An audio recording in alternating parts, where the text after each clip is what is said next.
Hello and welcome back to our YouTube channel. और आज की इस वीडियो में हम करेंगे क्लास 10 के टर्म 2 के हिंदी A002 के पेपर की पूरा क्वेश्चन पेपर मैं यहाँ पर आपको दिखाऊंगी, उसे सॉल्व करवाऊंगी और ये भी बताऊंगी कि कितने नंबर के कैसे क्वेश्चन आते हैं, किस तरीके से आप हर क्वेश्चन का आंसर करेंगे। ठीक है, तो ये कंप्लीट वीडियो होने वाला है। पूरी स्ट्रेटेजी मैंने बनाई है कि आपके ज़्यादा से ज़्यादा मार्क्स आ सकें। इससे पहले वाले 12th क्लास के वीडियो पर भी आपने बहुत अच्छा रिस्पांस दिया है, तो आप सभी से रिक्वेस्ट है वीडियो को लास्ट तक देखें। तो चलिए मैं आपको लेकर चलती हूँ इस क्वेश्चन पेपर पर और पूरा क्वेश्चन पेपर आपको दिखाती हूँ जो हम सॉल्व करने वाले हैं। ये देखिए, ये पूरा हम कंप्लीट सॉल्व करेंगे और हर क्वेश्चन का आंसर मैं आपको लिखवाऊँगी और नंबर भी देख लीजिए आप यहाँ पर।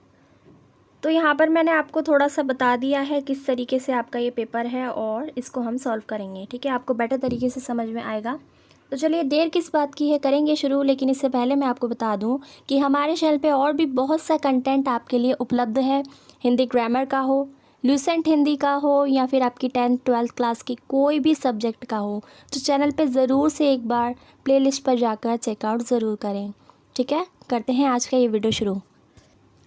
तो देखिए, बिल्कुल ऐसा ही क्वेश्चन पेपर आपका आएगा और इसमें हम रीड करना शुरू करते हैं। हिंदी ए का ये पेपर है, कोड नंबर है 002।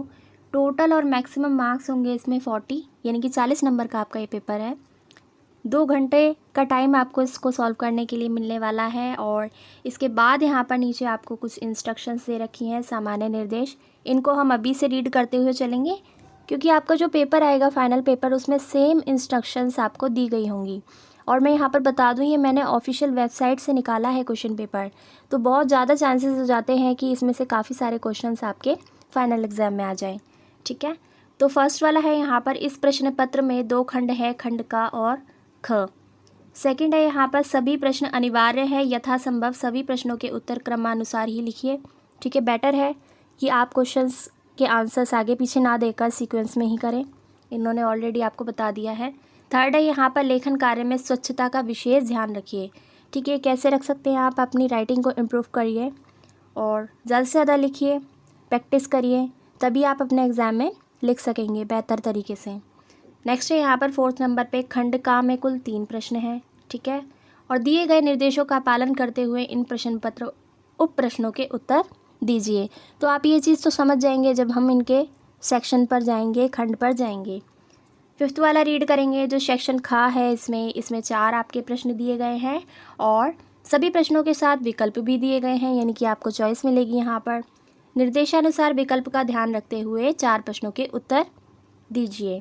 ठीक है, तो यहाँ पर आप इसका स्क्रीनशॉट भी ले सकते हैं, बाकी मैंने आपको समझा दिया है, कोई इतना मुश्किल नहीं है इसको समझना। चलते हैं अपने क्वेश्चंस की तरफ। तो सबसे पहले है यहाँ पर खंड का। खंड का में आपके पाठ्य पुस्तक यानी कि आपकी जो हिंदी की टेक्स्ट बुक है वहाँ से क्वेश्चंस आए हैं और पूरा ये वाला सेक्शन रहेगा आपका 20 नंबर का। ठीक है, प्रश्न पहला पढ़ लेते हैं। निम्नलिखित प्रश्नों के उत्तर देने हैं आपको 25 से 30 शब्दों में। देखिए, समय और शब्द सीमा का ध्यान रखना बहुत ही ज़रूरी होता है। अगर आप वर्ड लिमिट से ज़्यादा चले जाएंगे तो वहाँ पर आपको मार्क्स लेने में दिक्कत आएगी। छोटा लिखिए और ऐसा लिखिए जो पढ़ने वाले को बिल्कुल देखते ही समझ में आ जाए। ठीक है, प्रिसाइज आपको लिखना है। तो सबसे पहले इसमें फर्स्ट क्वेश्चन देख लेते हैं, क वाला।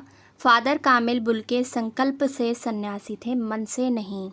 लेखक के इस कथन के आधार पर सिद्ध कीजिए कि फादर का जीवन परंपरागत सन्यासियों से किस प्रकार भिन्न था। तो ये तो आपको पता है कि फादर कामिल बुल्के जो थे, उनका जीवन जो है वो अन्य सन्यासियों से अलग था। किस प्रकार से अलग था, वो जिससे मिलते थे उनसे अटैचमेंट उनका रहता था, चाहे उनसे कोई कितने भी वर्ष बाद आकर मिले। ठीक है, और उनमें प्रेम, अपनत्व, ये सारी भावनाएं उनके अंदर थी। तो मैं यहाँ पर आपको इम्पॉर्टेंट पॉइंट्स सिखा देती हूँ जिनके आधार पर आप अपने इस क्वेश्चन का आंसर करेंगे। ये देखिए, यहाँ पर आपको दिख रहा है, सन्यासी के परंपरागत स्वरूप में मोह त्याग कर सामान्यतः समाज से पलायन कर जाने की प्रवृत्ति होती है। ठीक है, ये आपको पता है। और लेकिन फादर कामिल बुल्के द्वारा परंपरागत सन्यासी प्रवृत्ति से अलग नई परंपरा की स्थापना की गई। कॉलेज में अध्ययन, अध्यापन, प्रियजनों के प्रति मोह, प्रेम, अपनत्व, ये सारी भावनाएं उनमें थी। ठीक है, और प्रियजनों के घर समय समय पर आना, जाना, संकट के समय सहानुभूति रख उन्हें धैर्य बांधना आदि ये सारे उनके गुण थे और उनका इस प्रकार का जीवन ही बाकी सन्यासी के जीवन से अलग था। तो ये हो जाएगा इस प्रश्न का उत्तर, ठीक है, जो कि 2 मार्क का होगा। ठीक है, 2 नंबर आपको इस प्रश्न के उत्तर के लिए मिलेंगे। अब फटाफट से नेक्स्ट क्वेश्चन देखेंगे। इसमें ख वाला, फादर की उपस्थिति लेखक को देवदार की छाया के समान क्यों लगती थी? पाठ के आधार पर सिद्ध कीजिए। ठीक है, आपको पता ही है कि जो फादर कामिल बुल्के थे उनका जीवन कैसा था, उनका व्यक्तित्व कैसा था। ठीक है, तो उसी के आधार पर आपको इस प्रश्न का उत्तर देना है। पॉइंट आप देख लीजिए। मानवीय गुणों से परिपूर्ण व्यक्तित्व वे सबके लिए कल्याण की भावना की कामना वो करते थे। ठीक है, परम हितैषी के समान लोगों को आशीर्वचनों से सराबोर कर देना उनकी प्रवृत्ति थी।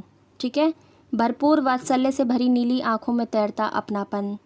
तो उपयुक्त कारणों से फादर की उपस्थिति लेखक को देवदार की छाया जैसी लगती है।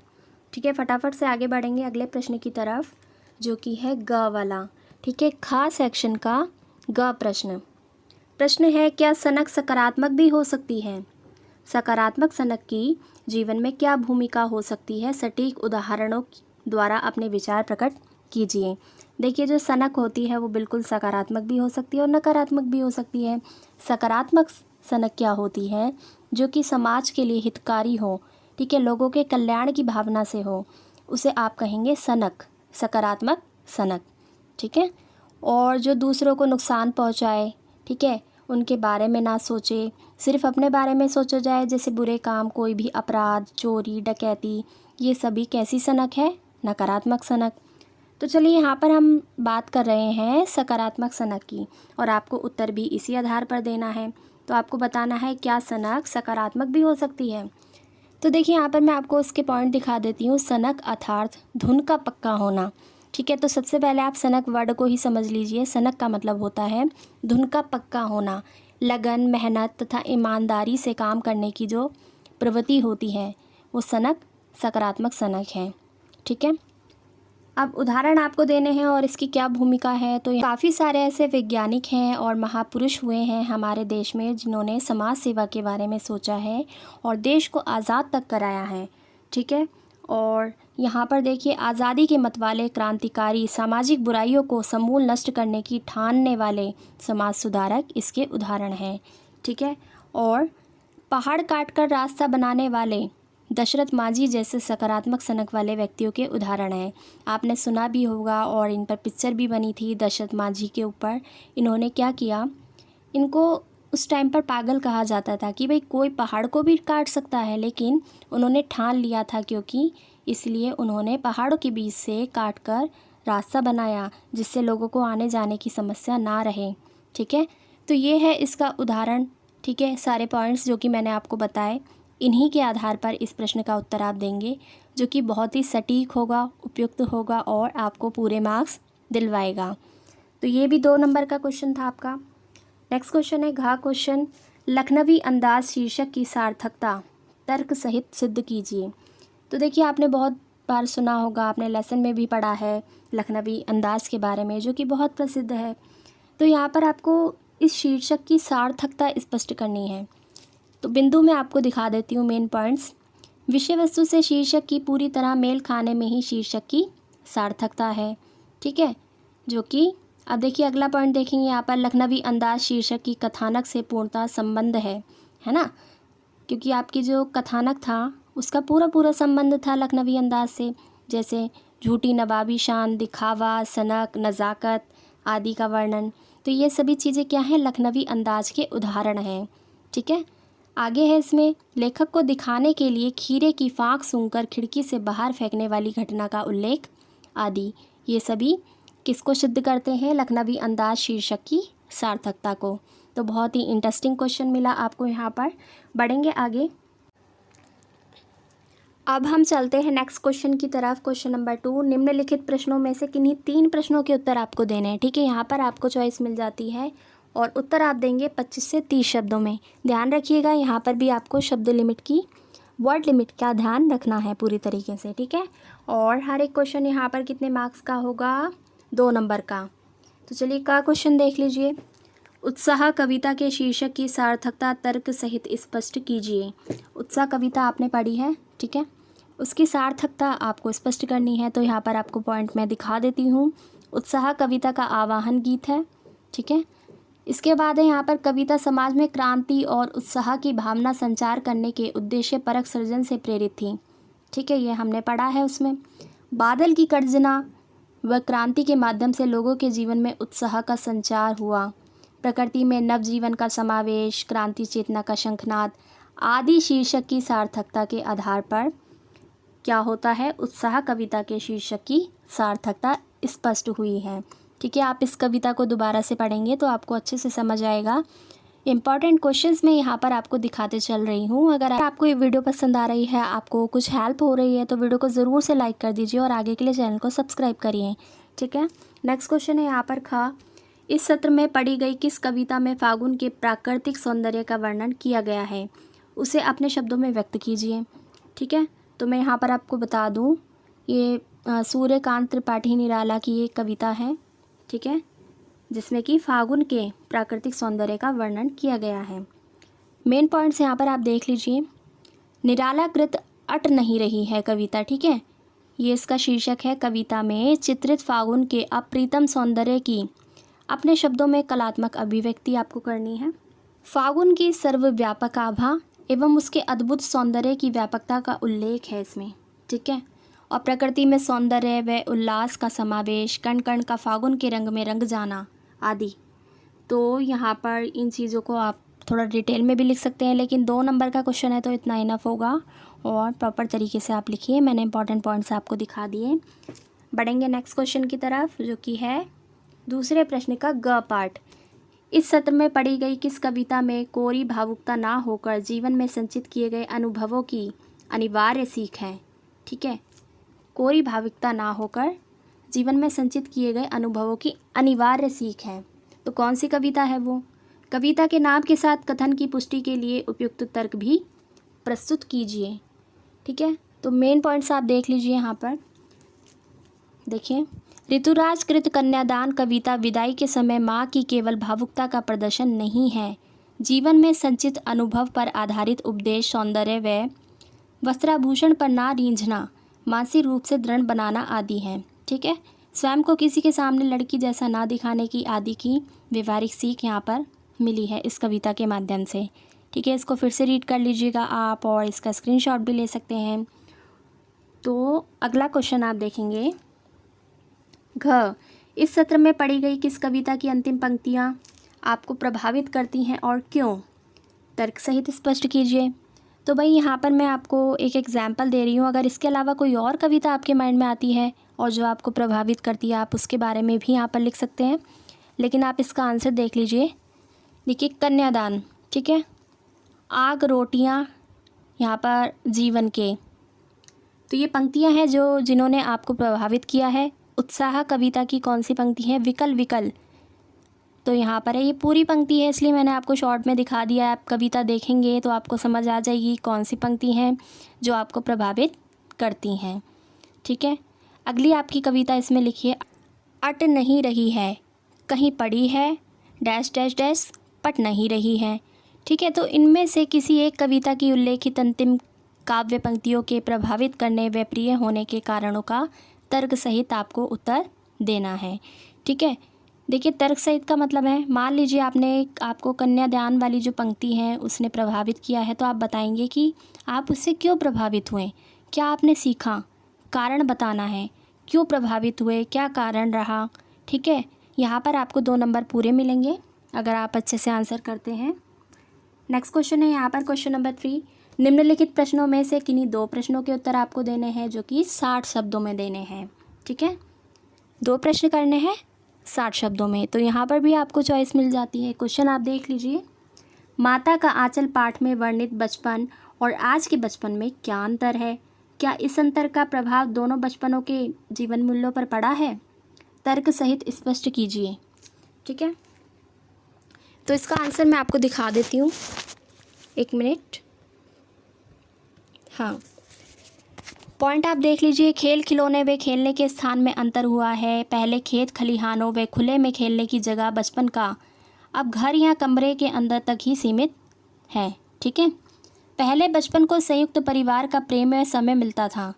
अब एकल परिवार में कामकाजी माँ बाप के जाने के बाद एकाकीपन है, यानी कि अकेलापन हो जाता है बच्चे के साथ, है ना। पहले की बात ही अलग थी, सब लोग जॉइंट फैमिली में रहते थे, सभी का प्यार बच्चों को मिलता था बचपन में। लेकिन अब फैमिली अलग हो गई है तो बच्चा एकाकीपन महसूस करता है। नेक्स्ट पॉइंट है इसमें, पहले बड़ों के प्रेम के साथ साथ संस्कार मिलना, अब माता पिता की व्यस्तता से संस्कारों में गिरावट आना एक बहुत बड़ी समस्या है। तो यहाँ पर इन बिंदुओं के आधार पर आप अपने इस प्रश्न के उत्तर को देंगे, जो कि 3 नंबर का है।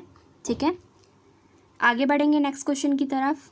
ख, जॉर्ज पंचम की नाक, पाठ में निहित व्यंग्य को स्पष्ट करते हुए बताइए कि मानसिक पराधीनता से मुक्ति पाना क्यों आवश्यक है। ठीक है, तो कहानी के आधार पर आपको उत्तर देना है। पॉइंट आप देख लीजिए, सत्ता से जुड़े लोगों का मानसिक पराधीनता का शिकार हो जाना। ठीक है, क्योंकि लोग सत्ता से जुड़े होते हैं तो उनको मानसिक आज़ादी होती है एक तरीके से, वो सोचते हैं बस मैं ही मैं हूँ।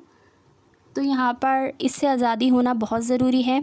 अगला पॉइंट है यहाँ पर, सरकारी तंत्र में नीचे से ऊपर तक भ्रष्टाचार व्याप्त है ना, जिससे मुक्ति पाना बहुत ज़्यादा ज़रूरी है। अगला पॉइंट है यहाँ पर, देश के सच्चे विकास व आम जनता के सच्चे सम्मान व स्वाभिमान की रक्षा के लिए मानसिक पराधीनता से मुक्ति पाना आवश्यक है। तो देखिए 3 नंबर का है तो 3 पॉइंट काफ़ी होंगे, इसको सही तरीके से लिखिएगा अपनी भाषा में। ठीक है, आगे बढ़ेंगे नेक्स्ट क्वेश्चन की तरफ, जो कि है ग, नदी, फूलों, वादियों और झरनों के स्वर्गिक सौंदर्य के बीच किन दृश्यों ने लेखिका के हृदय को झकझोर दिया। साना साना हाथ जोड़ी पाठ के आधार पर उत्तर दीजिए। ठीक है, तो उत्तर आपको पाठ के आधार पर ही देना है, ऐसे ही कुछ भी नहीं लिख देना है। अगर आप लिखेंगे तो आपको उत्तर का अंक नहीं मिलेगा। ठीक है, तो पॉइंट आप देख लीजिए, आजीविका के लिए स्थानीय महिलाओं का अपनी पीठ पर बच्चे को लाद कर मार्ग बनाने के लिए पत्थर तोड़ने की विवशता है। ठीक है, यानी रोटी के लिए, आजीविका यानी रोटी के लिए, रोजी रोटी के लिए वो मेहनत करती हैं। अगला पॉइंट है इसमें, उस प्राकृतिक सौंदर्य के बीच भूख, दैन्य और जीवित रहने के लिए लड़ी जाने वाली जीवन की जंग है, संवेदनाओं को झकझोर देने वाली अनुभूति है। तो इन सभी घटनाओं को देखकर ही हृदय, जो लेखिका का हृदय है, वो झकझोर दिया जाता है। ठीक है, उसे बहुत दुख पहुंचता है एक तरीके से। अब हम चलेंगे इस क्वेश्चन पेपर के दूसरे खंड की तरफ, जो कि है खंड ख। इसमें देखिए रचनात्मक है। ठीक है, सारा आपको रिटर्न में लिखना पड़ेगा अपनी तरफ से समझते हुए, और ये भी है 20 मार्क्स का। क्वेश्चन नंबर 4 है यहाँ पर, निम्नलिखित अनुच्छेदों में से किसी एक विषय पर संकेत बिंदुओं के आधार पर लगभग 150 शब्दों में आपको अनुच्छेद लिखने को कहा गया है। ठीक है, पेपर में भी बिल्कुल ऐसा ही आएगा, ये देखिए। तो यहाँ पर काफ़ी सारे आपको टॉपिक्स दिख रहे हैं और किन्हीं एक पर आपको अपना अनुच्छेद लिखना है। लेकिन यहाँ पर आपको कुछ बातें ध्यान रखनी पड़ेंगी, वो क्या मैं आपको बताऊँगी। देखिए काफ़ी सारे स्टूडेंट क्या करते हैं, अनुच्छेद देखते ही अपना कुछ भी लिखना शुरू कर देते हैं, कहाँ शुरू होता है कहाँ अंत होता है उन्हें खुद को नहीं पता लगता। ठीक है, तो मैं आपको सजेस्ट करूँगी, अगर आप अच्छे मार्क्स लाना चाहते हैं तो इन बिंदुओं के आधार पर ही अपने अनुच्छेद को लिखें। ठीक है, बिंदु क्या क्या है देख लीजिए। संकेत बिंदु, भूमिका, यानी कि आपके अनुच्छेद में भूमिका होनी चाहिए। भूमिका को कुछ लोग प्रस्तावना भी बोलते हैं। भूमिका होती क्या है इसके बारे में भी मैं आपको बताऊंगी। इसके बाद वाला आप देख लीजिए, लॉकडाउन की घोषणा। ठीक है, पहला जो यहाँ पर शीर्षक है अनुच्छेद का, उसके आधार पर यहाँ पर आपको संकेत बिंदु दे रखे हैं, उनके बारे में हम पढ़ रहे हैं। ऑनलाइन कक्षाओं का आरंभ, इसके लाभ, ऑफलाइन कक्षाओं से तुलना, तकनीकी से जुड़ी बाधाएं और निष्कर्ष। तो देखिए सबसे पहले बात करेंगे भूमिका की। भूमिका को कुछ लोग प्रस्तावना भी कहते हैं। अब ये होती क्या है ये समझ लीजिए। इसमें शीर्षक की ब्रीफिंग की जाती है, यानी कि जो आपको टॉपिक दिया जा रहा है या जिस पर आपको अनुच्छेद लिखना है उसके बारे में थोड़ा सा 4-5 लाइन में आप कुछ बताते हैं। ठीक है, 4-5 लाइन में टॉपिक से संबंधित सामान्य जानकारी आप देंगे इसमें। ठीक है, ये बात आपको ध्यान रखनी है। और किसी भी अनुच्छेद की शुरुआत जो होती है वो भूमिका से होती है और निष्कर्ष पर या फिर उपसंहार पर ख़त्म होती है। ठीक है, उपसंहार और निष्कर्ष एक ही बात है, ध्यान रखिएगा। और भूमिका और प्रस्तावना एक ही बात है। तो मान लीजिए यहाँ पर मैं आपको उदाहरण एक दे देती हूँ, एक एग्जाम्पल के लिए एक मैं आपको अनुच्छेद दिखाती हूँ। देखिए इसे, ये है पर्वतीय सौंदर्य। तो यहाँ पर इन सभी संकेत बिंदुओं के आधार पर एक नीचे आपको बड़ा सा एक अनुच्छेद लिखा दिखाई दे रहा है, ठीक है, निबंध लिखा दिखाई दे रहा है। इसको देखेंगे ज़रा, तो भूमिका में यहाँ पर क्या लिखा गया है इसको समझ लीजिए। पर्वत सदा मनुष्य को अपनी ओर आकर्षित करते हैं। पर्वत वो सौंदर्य की खान होते हैं। मनुष्य पर्वतीय सौंदर्य को देखकर अभिभूत हो जाता है। पर्वतीय सौंदर्य की एक झलक पाने के लिए मनुष्य ललायित रहते हैं। तो यहाँ पर क्या है, जो आपका ये टॉपिक था पर्वतीय सौंदर्य, इससे संबंधित सामान्य जानकारी आपने दे दी, यानी कि इसकी भूमिका आपने लिख दी। ठीक है, तो यहाँ पर आपको क्लियर हो गया। एक और इम्पॉर्टेंट बात मैं आपको यहाँ पर बता दूँ कि आप अपने निबंध को, अपने अनुच्छेद को बहुत ज़्यादा आकर्षित बनाने के लिए किसी कहे गए महापुरुष के कथन को भी मेंशन कर सकते हैं। ठीक है, कि इन्होंने इस बारे में क्या कहा था, किसी ने क्या कहा था। इतना असेंशियल नहीं है, लेकिन अगर आप लिखेंगे तो जो चेकर होता है उस पर बहुत ज़्यादा पॉजिटिव इफ़ेक्ट पड़ता है कि भाई बच्चे को कितनी नॉलेज है। ठीक है, अब आप समझ गए होंगे, इस पूरे को आप देख लीजिएगा। चलिए वापस से चलते हैं अपने इस टॉपिक पर, जो कि था कोरोना काल और ऑनलाइन पढ़ाई। ठीक है, तो यहाँ पर मैंने आपको भूमिका समझा दी। इसके बाद यहाँ पर देखिए आपको अगला बिंदु दे रखा है लॉकडाउन की घोषणा। तो इसमें आप बताएंगे कि लॉकडाउन की घोषणा कब हुई, क्यों हुई, ठीक है, और क्या कारण रहा। देखिए कोरोना की वजह से हुई थी। ठीक है, तो आप डिटेल में इसमें छोटी छोटी बातें लिख देंगे। इसके बाद यहाँ पर ऑनलाइन कक्षाओं का आरंभ। ठीक है, कैसे हुआ, अचानक से किसी के माइंड में आया होगा, और कैसे होती हैं ऑनलाइन क्लासेस की जानकारी आप दे सकते हैं। बाकी आपको पता ही है, आप ऑनलाइन क्लासेस अटेंड करते ही हैं। इसके लाभ क्या हुए, ठीक है, यानी कि जो पढ़ाई में गैप होने वाला था, ठीक है, बच्चे बिल्कुल नहीं पढ़ पाते, उससे बेटर था कि ऑनलाइन क्लासेस शुरू हो गई जहाँ बच्चों को पढ़ने का मौका मिला। तो जितने भी लाभ हैं आप इसके अंदर लिख देंगे। इसके बाद अगला पॉइंट है यहाँ पर ऑफलाइन कक्षाओं से तुलना। तो देखिए बहुत ज़्यादा तुलना है, इसमें बहुत ज़्यादा डिफरेंस है। जो ऑनलाइन क्लासेस होती हैं वो अलग ही होती हैं, और ऑफलाइन क्लास में बच्चे का आमने सामने इंटरेक्शन होता है टीचर्स के साथ। ठीक है, बच्चे बेटर तरीके से सीख पाते हैं। और यहाँ तक कि बच्चे अगर स्कूल जाते हैं तो वो फिज़िकली एक्टिव भी रहते हैं। तो बहुत सारे फ़ायदे नुकसान आप यहाँ पर गिना सकते हैं, दोनों क्लासेस की तुलना कर सकते हैं। बहुत ही आसान टॉपिक है, ठीक है, और जनरल टॉपिक है। आगे इसमें अगला पॉइंट है तकनीकी से जुड़ी बाधाएं। ये तो आपको पता ही है, नेटवर्क इशू कितना ज़्यादा हुआ था जब ऑनलाइन क्लासेस आप ले रहे थे। ठीक है, अंत में आप लिख सकते हैं निष्कर्ष। देखिए निष्कर्ष में क्या लिखा जाता है वो मैं आपको यहाँ पर बता देती हूँ। निष्कर्ष होती है एंडिंग।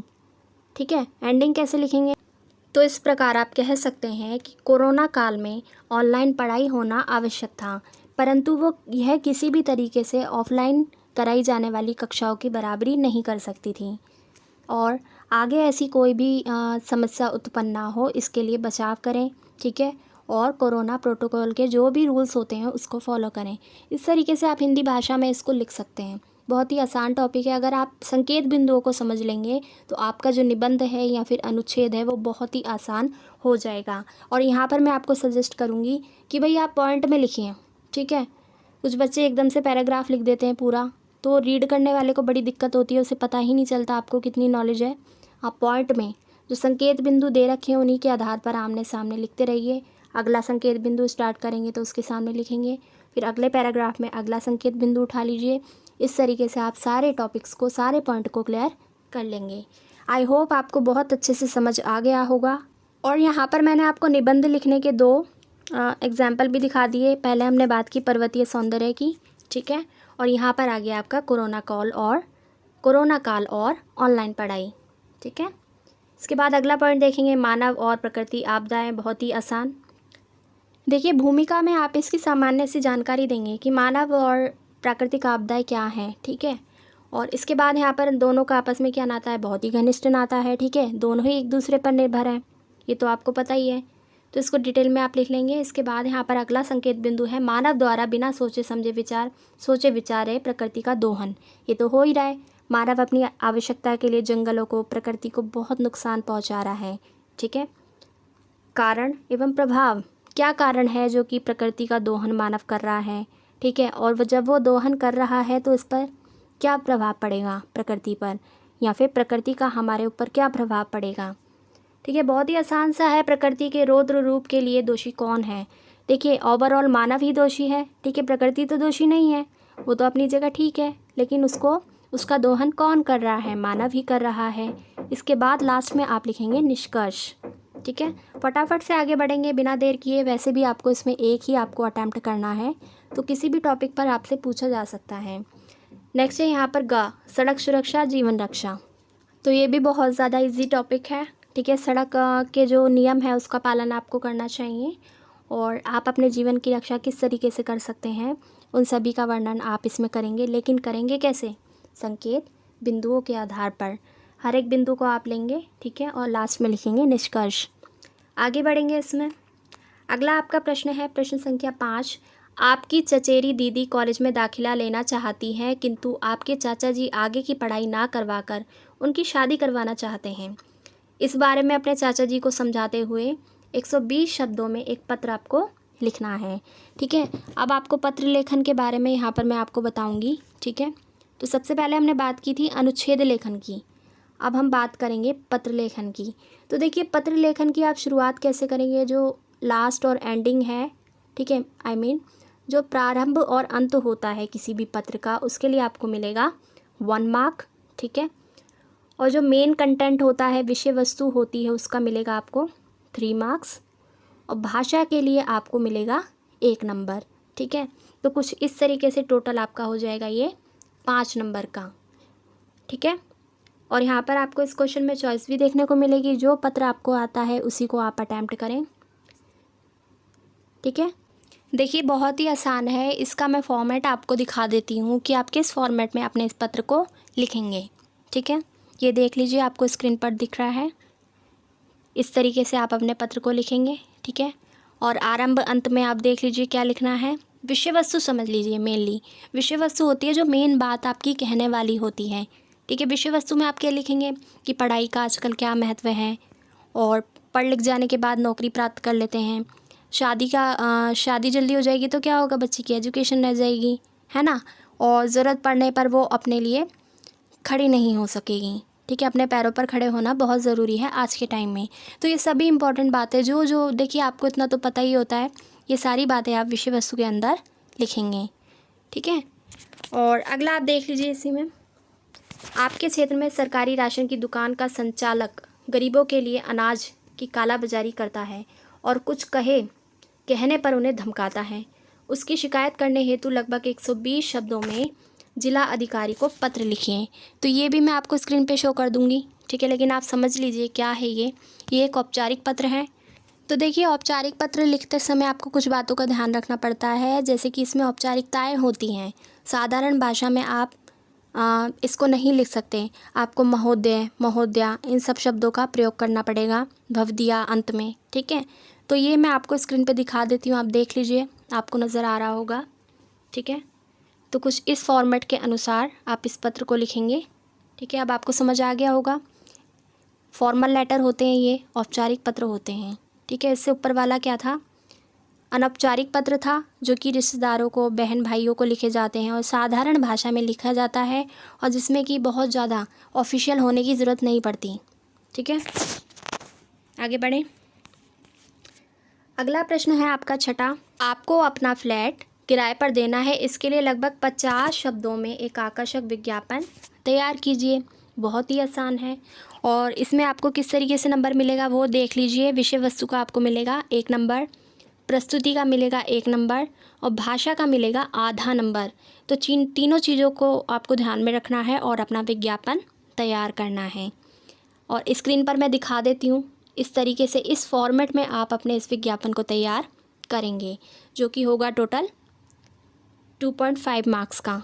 ठीक है, आ गया होगा समझ। इसमें देखिए आपको चॉइस मिल रही है, इसको रीड करेंगे। आपकी दीदी ने संगीत कला केंद्र खोला है। ठीक है, और इसके प्रचार प्रसार के लिए लगभग 50 शब्दों में एक आकर्षक आपको विज्ञापन तैयार करना है। ठीक है, तो सेम आपका फॉर्मेट रहेगा। इसमें विषय वस्तु का आपको 1 नंबर मिलेगा, प्रस्तुति का 1 नंबर और भाषा का आधा नंबर। ठीक है, दोनों में से कोई एक करेंगे आप। फॉर्मेट मैंने आपको दिखाई दिया है विज्ञापन तैयार करने का, और बता भी दिया है कि किसका कितना मार्क आपको दिया जाएगा। ठीक है। खा वाला देख लीजिए, सामाजिक संस्था सवेरा के नशा मुक्ति जागरूकता अभियान के लिए लगभग 50 शब्दों में एक आकर्षक विज्ञापन तैयार कीजिए। तो यहाँ पर आपको एक नशा मुक्ति जागरूकता अभियान के लिए विज्ञापन तैयार करना है, ठीक है। उसी फॉर्मेट के अकॉर्डिंग कीजिएगा। नेक्स्ट है, इसमें बहुत कम कीमत में स्मार्टफोन बनाने वाली कंपनी के लिए लगभग 50 शब्दों में एक आकर्षक विज्ञापन तैयार कीजिए। तो आपको कोई भी टॉपिक दे दिया जाए, बस आपको फॉर्मेट पता होना चाहिए, किस तरीके से विज्ञापन तैयार होता है, उसमें क्या क्या चीज़ें होनी चाहिए, जो कि मैंने आपको दिखा दी। आप इसको भी कंप्लीट कर लीजिएगा, ठीक है।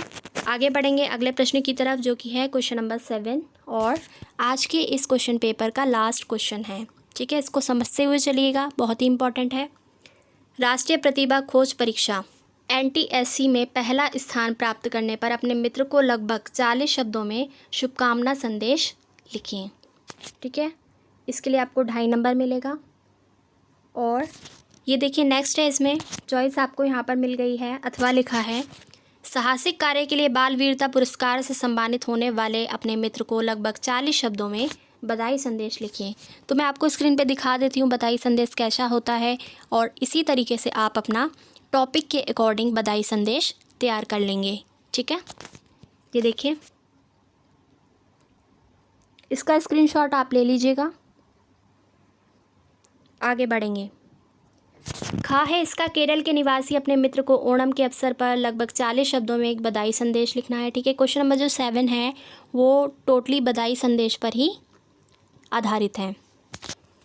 भैया भाभी की पहली वैवाहिक वर्षगांठ यानी कि वेडिंग एनिवर्सरी पर लगभग 40 शब्दों में एक शुभकामना संदेश आपको लिखना है, ठीक है।